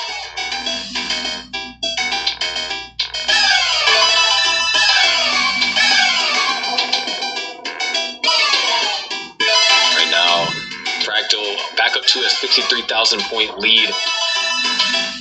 Scotto is still just under a level behind, so could close that to be around neck and neck pace wise. But there's also, you know, a huge problem because in game 1, Scotto had the lead throughout majority of the post transition, and Fractal was forced to chase down set score on 29. In this game, it's Fractal that has the lead, and Scotto has very limited 29 playability. Yeah, that's definitely going to be a factor here, so Scotto's time is running out. And Fractal with a stronger game here now. Lead. Scotto hangs a couple that pieces. left side's going to be impossible, and we could see a top out, and that's what happens, and Fractal is going to take that round, and we are 1-1. Yeah, just really dominant display following that dig going into transition.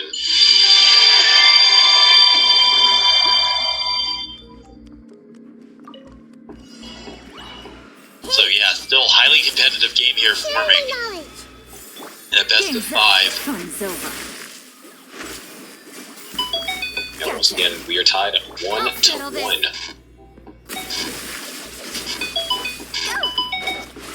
Game placement, well, to start off. Scotto with 2 pushdown points.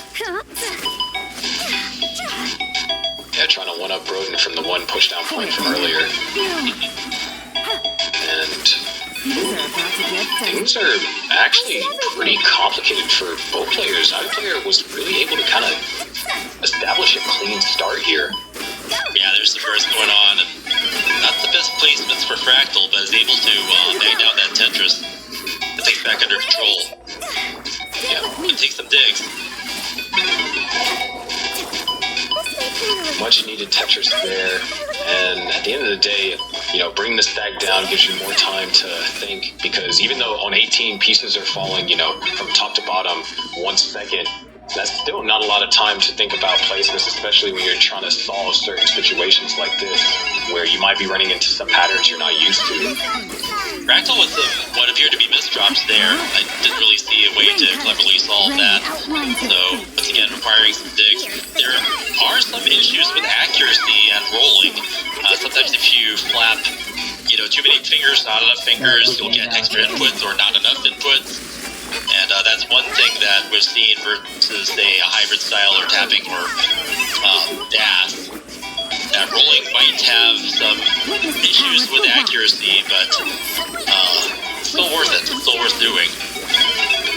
Yeah, that just, you know, kind of uplifts players that are able to be stupidly accurate in terms of what they're able to do with rolling. Just being able to be that accurate when there's so many things that can go not necessarily in the right direction. Yeah, having to deal with adjustments and things like that. Be able to execute on all that within, you know, mere moments and, you know, less than a second of reaction time. Yep, but when we talk about things going in the way of players, Scotto right now currently has a 132,000 point lead. There are 50 lines, that's 220,000.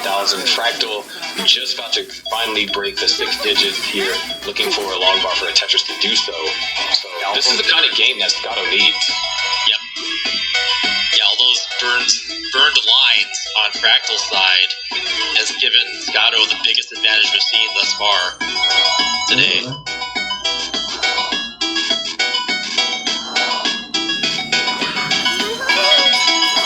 157 and now 268. Ow! Holy shit, perfect. Fractal's starting to fire back now with the playfield under control, ready to score, being Tetris ready.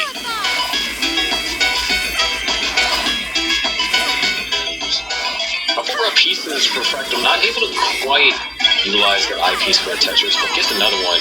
Nice spin over there for Scotto into a Tetris. Yeah, so here's Fractal. You just want to hold on to this lead as long as possible. Yeah. Scotto's good momentum here has had a clean board pretty much the whole time. As rewarded for that points advantage. So far, I mean, when you talk about when we talk about 29 play and the fact that Fractal can play on 29, at that point, a lot of it obviously comes down to execution, but it's what you're able to mentally accomplish.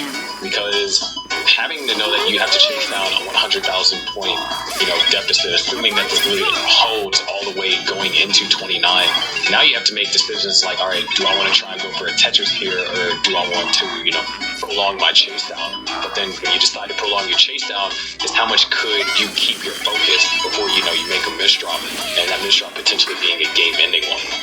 So it's a delicate balancing act on 29 when we talk about how to approach a chase down situation. Yeah, and once again, this version of classic Tetris having the 2-minute chase down timer also being a factor. Yeah, that is true. We might actually see that come into play with, around 4 players in our brackets having the capacity to roll on TEC.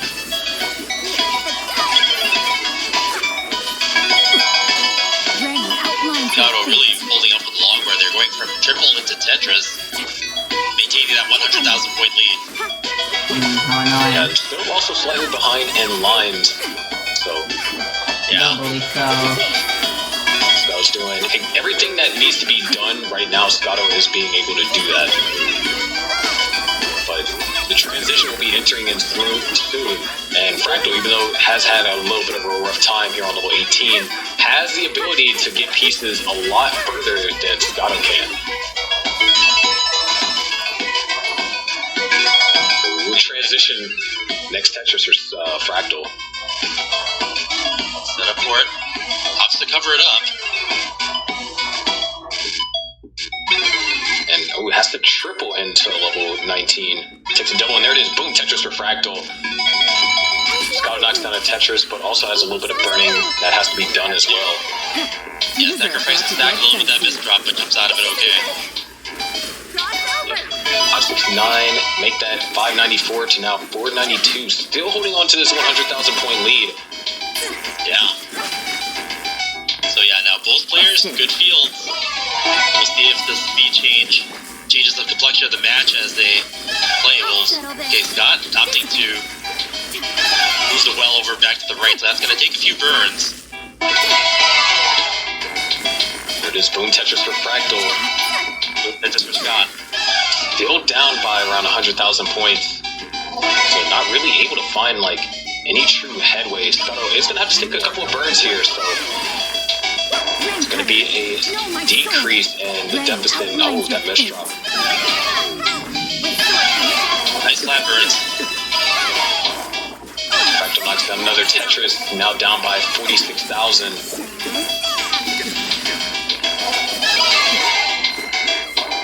Yeah, Scotto's super. Yeah, Tetris 30, and there it is. Boom, Tetris for both players, but the lead is shrunk all the way down to 46,000 points. Fractal still ahead by lines. So, Scotto with a little more runway. And throw up Tetris for Scotto. And Fractal getting a Tetris on row 2 there, burning back down to the bottom afterward. Esgato, more thinking better. Starting to knock down Tetrises consecutively. Yeah. So yeah, Esgato maintaining the aggression, maintaining the pace. Still ahead, or still behind by line, so still has a bit more runway. And we'll probably see that chase down factor post 29 coming to play. But oh no, those complications! Now Scotto is in a dire situation, has to get pieces over to the left. And that hang, and that's gonna do it! Scotto's gonna top out at 786. Fractal just needs one Tetris and has all the time in the world to do so. Yeah, can line it out here. Not much of a points lead there for Scotto at the end of this one. Set up for the Tetris, and there it is. Boom, Tetris for Fractal taking game number 3. Now in the lead, 2-1. Fractal completing the chase down that time. No level 29 play necessary. And Scotto just, that situation spiral out of control suddenly. Isn't able to amass big enough of a lead to force Fractal into 29 play.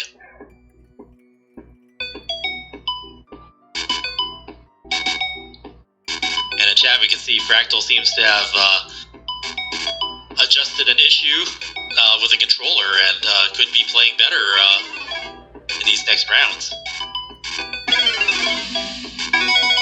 See, but now Scotto has to win this game in order to go to a decider, but the tournament life is still going to be alive. This is a double elimination, so right. Scotto does get knocked out, still has one more chance, and at our bottom bracket we already have Lay down there. And there are also matches going on the Classic Tetris channel. So if you want more Tetris than you can handle, tune in to Classic Tetris to see some of the other matches that are going on.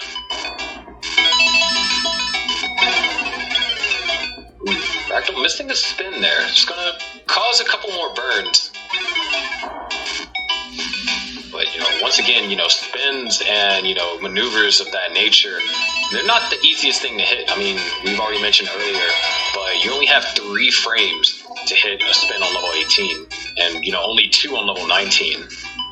Yeah, and there's a little bit of a frame difference between playing on the 8-bit system and on, the current platform here in Tetris Effect Connected. So, if you're missing your spin by 1 or 2 frames, that could be a misdrop. Speaking of a misdrop, Fractal accidentally double rotated that long bar. Still gonna get the Tetris, but Scotto now has an opportunity to kind of increase the lead. Yeah, clean board, boom Tetris for Scotto. To 60,000 points, and Fractal starting to develop a dependency there.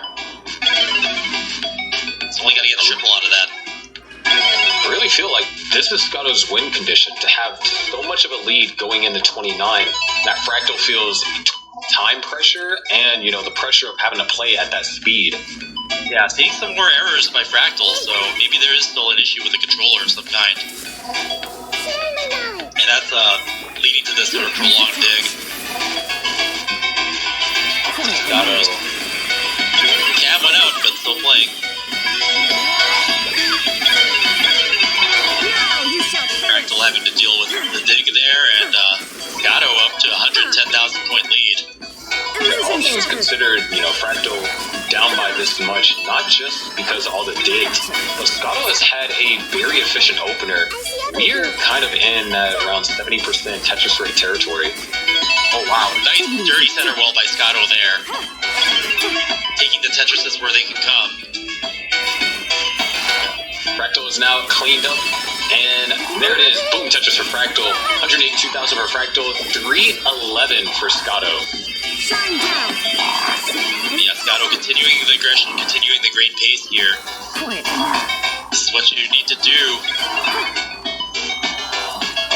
to be competitive with the roller here in this year of 2022 and players rolling.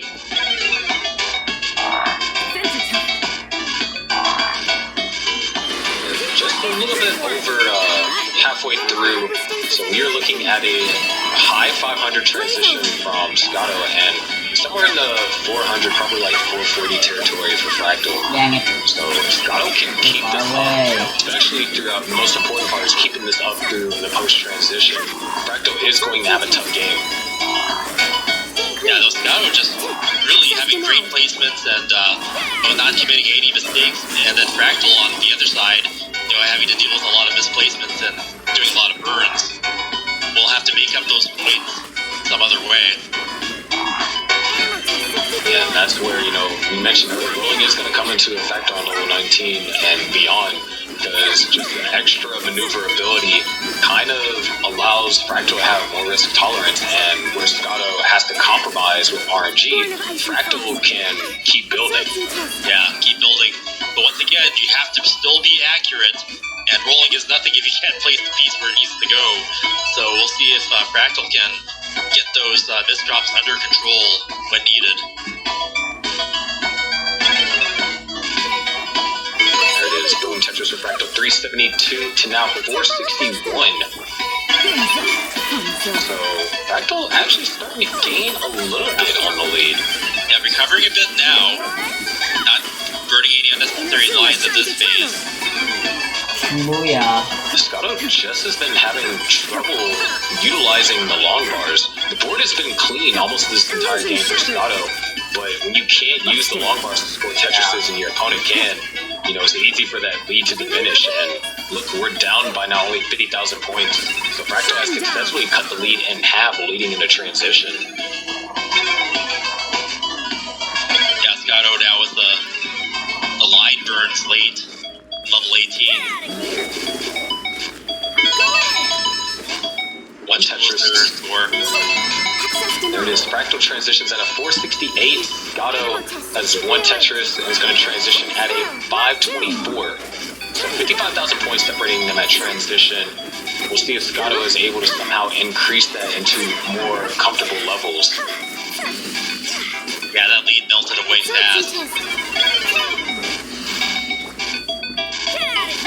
It seems as though Fractal has gotten a bit better with the piece placement and hasn't made any major misdrops in a while, so... I spoke too soon. Because Fractal's building very interesting formation floating on top of the right side there. We'll have to burn that off. Might do so with Tetris, if the right pieces fall. But nope, looks like Fractal's just going to take back down. Yeah.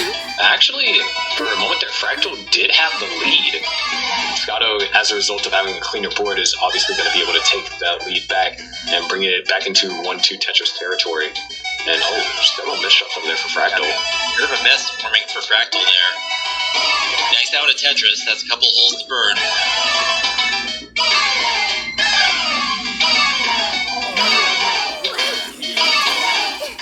So yeah, Scotto able to take advantage of those misdrops by Fractal. Back up to a 60,000 point lead now.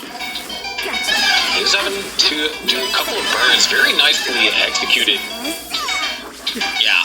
So yeah, both these players able to get out of trouble. Fractal with some more misdrops, so that's really been key in Scotto being able to maintain this lead. Fractal still staying alive, and that's one thing about a roller. They just have the ability to survive, and you can't really count on them to tap out at any point. Right. It's just that the kinds of mistakes that Fractal has been making, dropping the pieces, just leads to less score potential. But Fractal still survives it. Nothing too lethal yet. There's another multiple misdrops on Fractal's side. Holes forming in the stack. Nice T-spin, but now we're kind of getting into dangerous territory, and a huge important part of the 29 play is making sure that you're stacked. Yeah. Scotto having to drill back down now is going to have to spend some lines to get back into safety. The stack has to be in order for a good 29 play, and right now this stack is not a stack I would like. But, wow. Nice dirty Fractal. That's going to score points to be playing up that aggressive up high. Is is what you need to do, but it can lead to a nasty situation, especially if you make a misdrop up that high and you can top out instantly. The thing is, Fractal was down by 36,000 points. 7 lines left till transition. Fractal might have to go instead of for a Hail Mary of a Tetris here. That's the only way Fractal is going to be able to really survive this. Go back to that left side might be a problem. Can't get the lock bar rotated in, and tops out. Scotto is going to win that round, and we are 2-2. We have gone to a decider. We are on the path of an upset here. Scotto still has to take this game number 5, but I mean, it's just a really difficult situation. We know Fractal is able to survive on those 29 speeds, but if the board is not in a good place to do so, then what good is the ability to roll on those kind of levels? And the compound misdrops plaguing Fractal's game definitely the factor in that last round. Will that continue? Will Fractal work out these kinks to be able to take it back to Scotto here? Looks like to start things off, players having to experience a tad bit of a small drought. Fractal is going to take a few more burns than Scotto here. And this team is actually really terrible. Which, then again, you know, it's a T-spin tuck. It's going to be essentially twice as hard to hit as just a regular spin. But yeah, Scotto, you know, even being a hybrid player without the rolling, executing really good placements, not making any misdrops, and then the exact inverse is Fractal having the speed to survive, but just not being able to place pieces to maintain a lead or to survive those misdrops near the end. Speaking of survival, Scotto kind of in a dangerous situation. Yeah, playing way up high. Okay. Oh, it's not a defend delay line. And there it is. Boom, Tetris for Scotto. But now we're kind of in, a situation where Fractal and Scotto are very close. And what has been, the games that Scotto has been able to win is by simply having a better score than Fractal going into 29. All the games so far that have happened that Fractal has won has come from Fractal having the score advantage going into transition, and of course, if the game went to 29 going into 29. Yeah, Scotto's been playing just the way you need to. If you're up against a roller, don't make mistakes, and with as much score efficiency as possible. Getting out of the digs as fast as you can without burning any unnecessary lines. Fractal content to build off of row 2 there. Row 3. On row 3. Yeah, a little less room to work with, but if the efficiency is good enough, then it can be worth it in some cases. And look, dirty Tetris for Fractal. Having that aggression pay off, not having to burn those lines. Trying to make as many Tetrises as possible. Now let's do this. I'm going to do a little bit of burning here.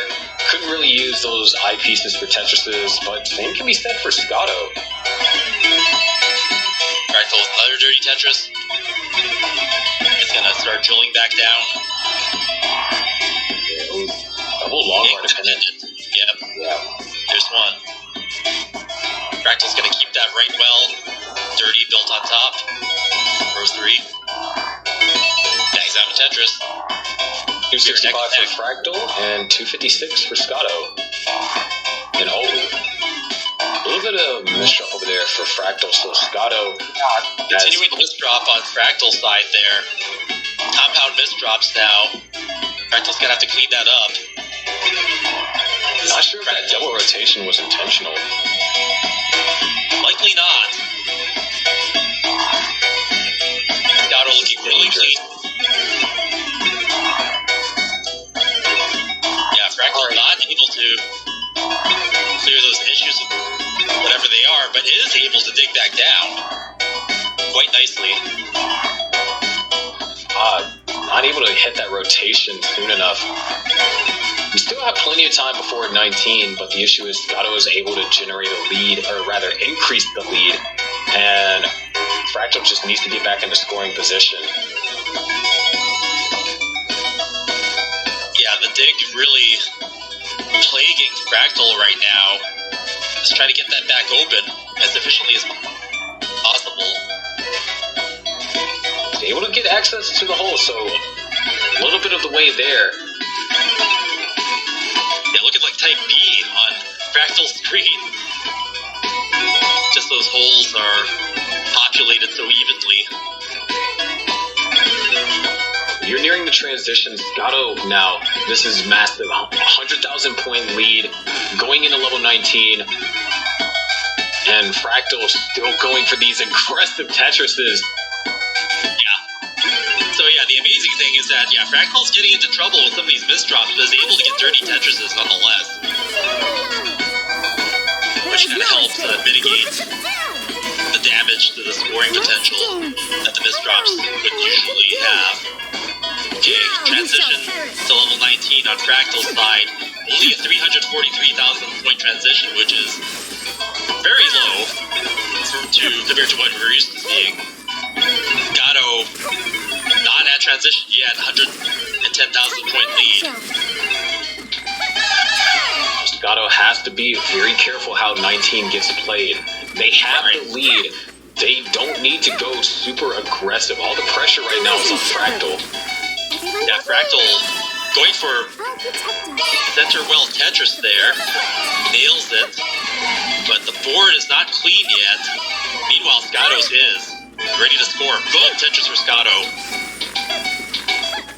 Fractal with another misdrop.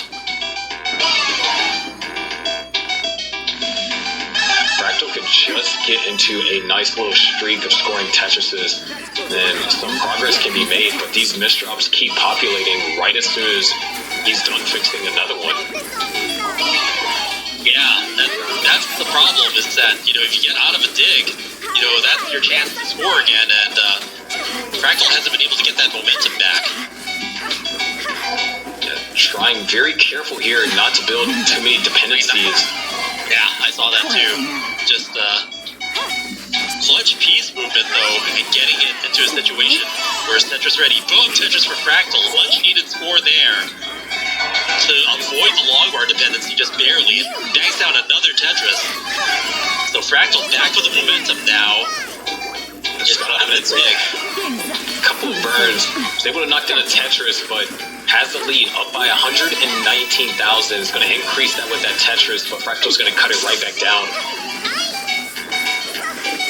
Yeah, Fractal with some really clutch movement and some really good placements there. Able to stay in this.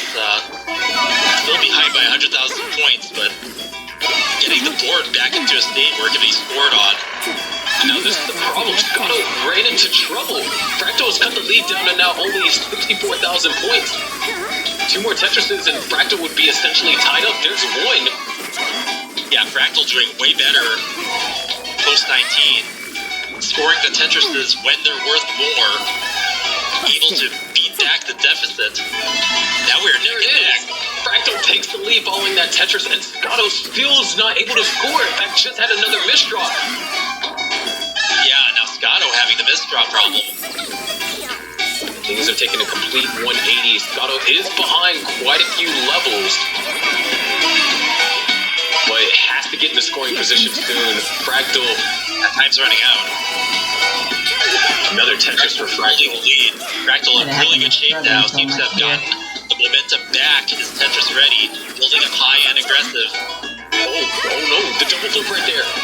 Needs to get the board under control. Alright, the well is open. Needs an eyepiece. And he needs it now. Alright, there's an eyepiece. There's the transition. 89. Oh, gets the piece all the way over to the left. Right. Oh, the left side's going to be a problem. There's going to be enough for to not get it. So Scato is at a 20,000 point chase now. Gets the Tetris and takes the win. What an... Scato has sent Fractal to the lower bracket. Oh my goodness. Wow, insane. Just that one misdrop on level 28 was essentially the game changer, because then it caused the board on 29 to not be really playable, and then Gato just needed a Tetris, and it's gonna conclude it with an 85,000 point lead going into 25 or 29. Continues flat burning. This is what we call a Mullen when you play a little bit after your opponent is topped out, and Gato showcasing that hybrid's still relevant.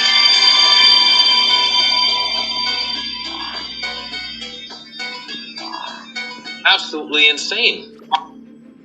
Bajillion hours. Hello, my reinvented friends. Arlo here, and today we're reviewing Pokemon Legends Arceus. Over the last few years, I have firmly established myself as a Pokemon critic. I was positively obsessed with Pokemon when I was a preteen, but after only dabbling in the series as a young adult and ultimately putting the whole thing down for several years, I was disheartened to eventually return to the world of Pokemon and find that not all was well.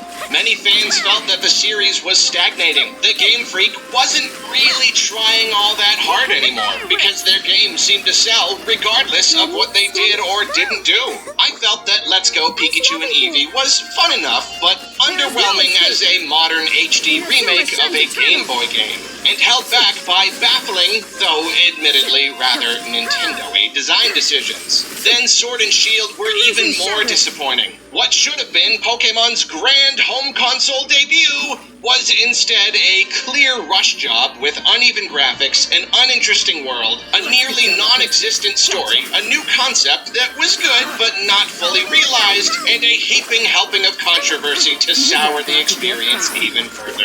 And of course, more recently, the Diamond and Pearl remake, which to me felt like the ultimate low.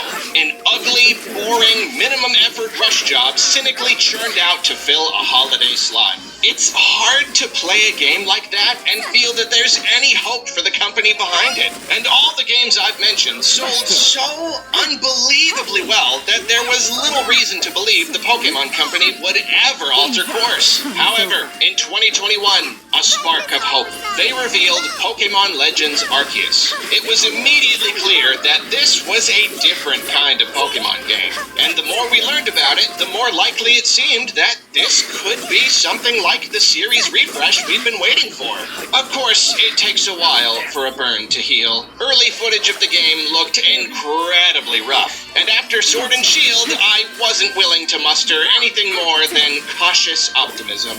No, I would have to play the game myself before I could decide if this was a sign of hope for the Pokemon franchise. Well, I have now played it. A whole lot, actually. And now it's time to decide if Pokemon Legends Arceus is the real deal, or if it's just... This is another Pokemon game. Let's do this. Whoosh!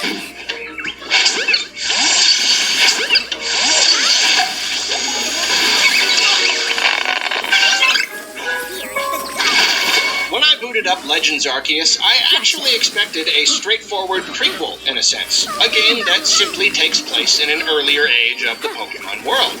I was quite surprised to find that the player character comes from the modern era and is taken to the past via a space-time rift. Arceus sends them back and turns their cell phone into the Arc phone so the two of them can talk on the phone. It's literally a God phone where you talk to God. Hello, God. Thanks for creating the universe and stuff. By the way, can you tell me where I put my Nevermind shirt? I haven't been able to find it in ages. Anyway, the character is then found washed up on the beach, where they're appropriately found by a Pokemon professor named Laventon and taken to Jubilife Village. If I might jump around a bit, in my Sword and Shield review, I talked about how there was a moment at the beginning of the game that really set the stage for me in a very negative way. A stadium is crowded with cheering people. One of the characters walks onto the field, opens his mouth, and nothing comes out. The lack of voice acting in this moment is awkward, and the text box sound effect is way louder than the crowd, making it more awkward still. It's a moment that's supposed to be exciting and get the player pumped to get into the game, but it falls flat and that ended up being an omen for the experience to come. Legends Arceus also has a moment right at the beginning that set the tone for me. Professor Laventon leads you through the village to take you to his boss. You're following him willingly, and you have free control of the character and the camera. As you walk, the townsfolk whisper to each other. They know you came from the Rift, and they're both surprised and suspicious. This moment was huge for me. It seems like a very simple scene, especially to anyone not familiar with these games, but when you consider just how firmly in its rut Pokémon had been stuck, and how much trouble it had breaking away from its simpler handheld roots, this scene speaks volumes. Walking through a town with camera control, characters reacting to you as you pass, an important story beat happening through actual gameplay instead of a simple cutscene, establishing that there's something wrong with the world and that there's immediate friction between the player and other characters, rather than the usual empowering, optimistic adventure beginning. It's still basic video game stuff, sure. And yeah, there's still no voice acting, which we'll touch on later. But in the context of Pokemon, it communicated to me that this wasn't going to be just another Pokemon game. This was different. And different Legends Arceus indeed is. We'll come back to the story and all that later, because first we need to talk about the new gameplay mechanics, which form the foundation of this new experience. Heck, I don't even think I can just call them mechanics. The moment-to-moment gameplay has been entirely overhauled. Pokemon has always very firmly been an RPG series. Very little action, everything turn-based, no quick thinking required. There's a place for games like that, and there's certainly more broadly accessible, but personally I felt the formula was missing something. Everything just felt like numbers. There's no danger. This isn't a real world. It's all just little bundles of stats spawning in zones. Let's Go introduced the concept of seeing Pokemon on the overworld, and Sword and Shield expanded on the idea. These came closer to making Pokemon feel more quote-unquote real to me, and that was what I liked about them. It was too easy to imagine a future game where you were creeping through the grass, sneaking up on Pokemon for easier catches. The absolute most fun I had with Sword and Shield was one part of the DLC, where you have to chase down a Galarian Zapdos in order to fight and catch it. I mean, actually chasing a Pokemon? Like it's real, and I'm in a world where Pokemon are living creatures that you physically have to find and catch? It was a taste of the Pokemon game I wanted. And if that was a taste, Legends Arceus is the buffet. There are 0 random encounters in this game, not even in the grass, and I could not be happier. Pokemon no longer spawn and despawn constantly as you move around, like in Sword and Shield. They roam their areas, at least somewhat naturally. Sometimes they even sleep, and they make the most adorable little sound when they do it. It's too much! I do think there's a ton of room for improvement here. I'd like to see a lot more behaviors, so they're not just, standing around waiting for you to catch them. But it's still such a massive step in the right direction that it's hard to complain. It still feels so much more like I'm looking at creatures in a natural environment. And exploring this environment is so comfortable.